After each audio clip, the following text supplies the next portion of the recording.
Have you ever wondered if all this talk about conquering the stars is nothing more than a huge illusion? While Hollywood sells us the dream of ships racing across galaxies, science reveals an uncomfortable truth: we may never break past the borders of our own cosmic backyard. It's not because we lack ambition, it's because the universe itself seems to have locked the doors. That's the controversy most people don't want to face. How can a species that builds skyscrapers, creates artificial intelligence, and even walked on the moon, still be condemned to live under the same sun? Here's the paradox: the more we advance, the clearer we see the bars of our invisible cage. And the question that keeps echoing is simple: were we meant to stay trapped here forever? Space has always had a magnetic pull on humanity, but there's a limit we can't ignore: the speed of light.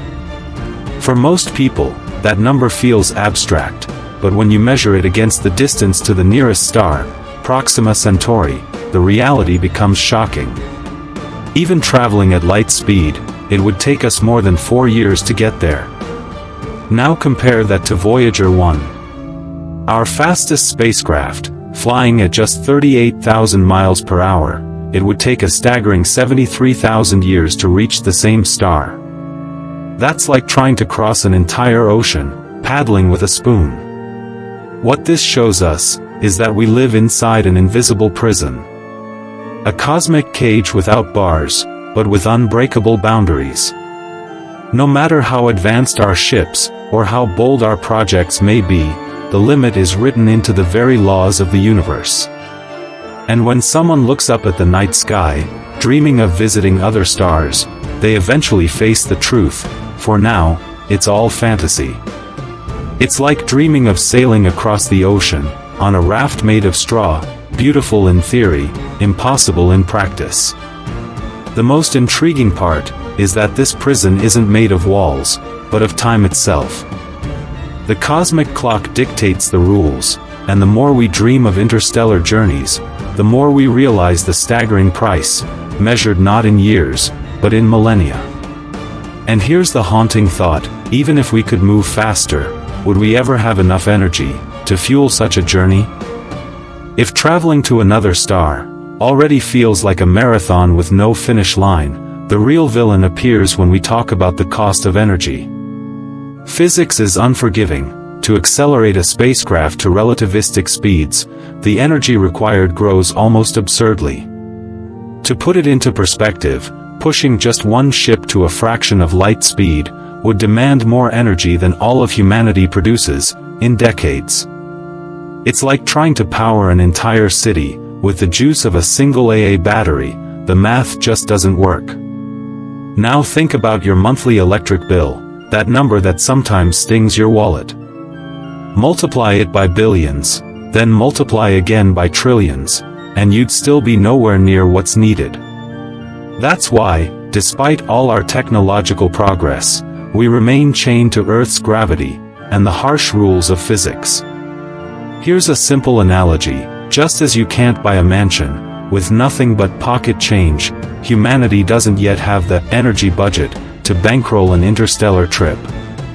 This is why scientists keep chasing bold solutions. Nuclear fusion, harvesting the energy of stars, even civilizations capable of building megastructures, like a Dyson sphere. But for now, these ideas live more in theory than in practice. And a nagging question remains: even if we solve the energy problem, would the human body itself survive such a long and brutal journey?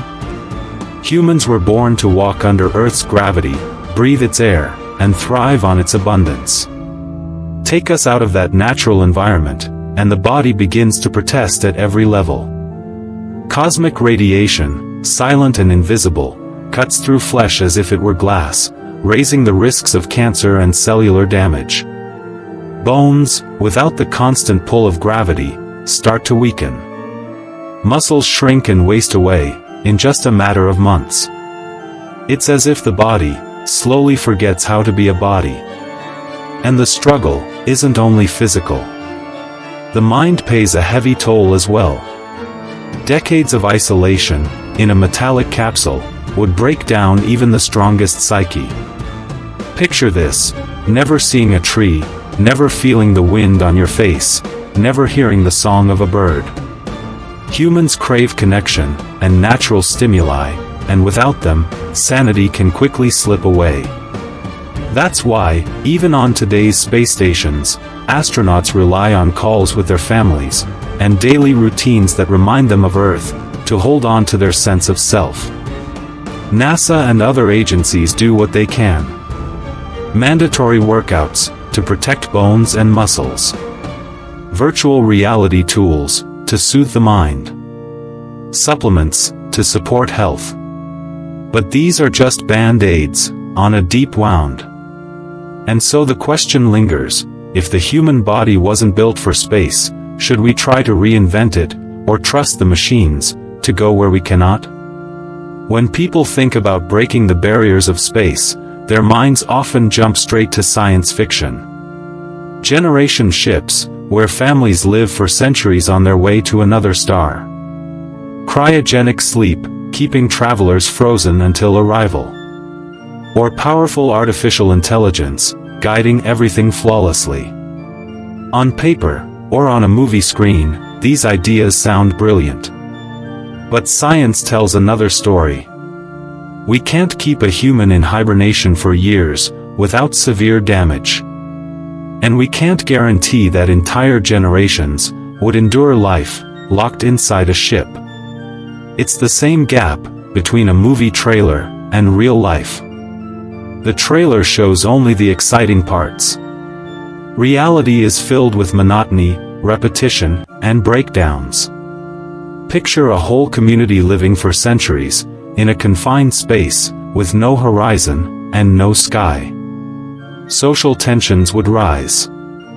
Psychological collapse would loom. Resources would run out. Even the idea of AI, which seems the most promising, sparks real fear. Would you really hand humanity's survival to a machine that doesn't feel, doesn't dream, and doesn't care? And yet, humans keep dreaming. That stubborn streak makes us reach for the impossible, even when the odds are stacked against us. It's why stories like Interstellar or Star Trek capture our imagination. They show us the future we wish were true. But then comes the unsettling thought: what if every civilization that ever dreamed like us eventually discovered the same brutal truth? That the barriers are simply too high to break? The silence of the universe is deafening. With billions of stars out there, many with planets similar to Earth, why haven't we found clear signs of advanced civilizations? That's where the famous Fermi Paradox comes in. And maybe the answer is brutally simple. Every civilization slams into the same walls we do. Not enough energy, fragile bodies, unforgiving time. The cosmic prison isn't just ours, it's shared by all who dared to dream of leaving their home star behind. Think of it like a neighborhood where everyone is stuck inside their own house. It's not that nobody lives there, it's that no one can step outside to visit their neighbors. This flips the silence of space into something almost tragic. Maybe the universe is brimming with life, but each form of life is locked inside its little stellar garden. No galactic wars, no cosmic alliances, just endless isolation, multiplied across billions of worlds. It may sound depressing, but hidden in it is a powerful lesson. Loneliness could be the universal condition. And if that's the case, humanity's fate might not be any different. We might colonize, expand, and dominate our local cosmic backyard. But perhaps, we'll never touch the stars next door. Which leads to the haunting question: is our grand future destined to remain solitary, no matter how vast our solar empire becomes? If the universe really has us locked inside our cosmic backyard, then maybe it's time to look at what's right in front of us. Colonizing Mars, exploring Jupiter's and Saturn's moons, or building massive space habitats wouldn't be a consolation prize. It would be the real stage for humanity's future. Mars could become our second home, with red domes sheltering entire cities. The icy moons, like Europa and Enceladus, hide vast oceans that might sustain life. And some even dream of floating cities above Venus, suspended like balloons in its acidic clouds. Sure, this future might sound less glamorous than starships warping across the galaxy. But it's still epic. Picture billions of people, spread across self-sustaining colonies, each adapted to its extreme environment. That's the kind of vision that drives scientists, engineers, and even storytellers to sketch out solutions that feel like sci-fi today, but could become reality in centuries. Because if we can't break out of the prison, we can still turn it into a vast and fascinating empire. And maybe there's beauty in that. Instead of mourning what we can't reach, we could build a shining civilization with what we already have. The solar system is enormous, packed with resources, and full of mysteries, waiting to be uncovered.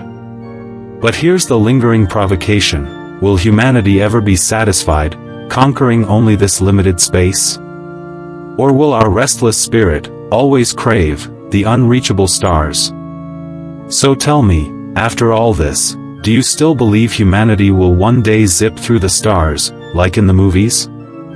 Or can you now see the invisible prison that surrounds us? The truth is, we have an entire universe within our own solar system, waiting to be explored. But we'll only get there if we start taking action now. And here's the question we can't dodge. What good is dreaming of other galaxies if we still don't know how to take care of our cosmic home? What are you willing to do to make this future possible? Have you thought about supporting scientific projects, diving deeper into real knowledge, or even inspiring others to believe in this path? Change begins small, but it grows like a flame. If this content opened your mind, then join me on this journey. Subscribe to the channel, turn on notifications, and keep learning about the mysteries science still hasn't explained. Because the only way to break free from our prison is to expand our understanding. And that starts right here.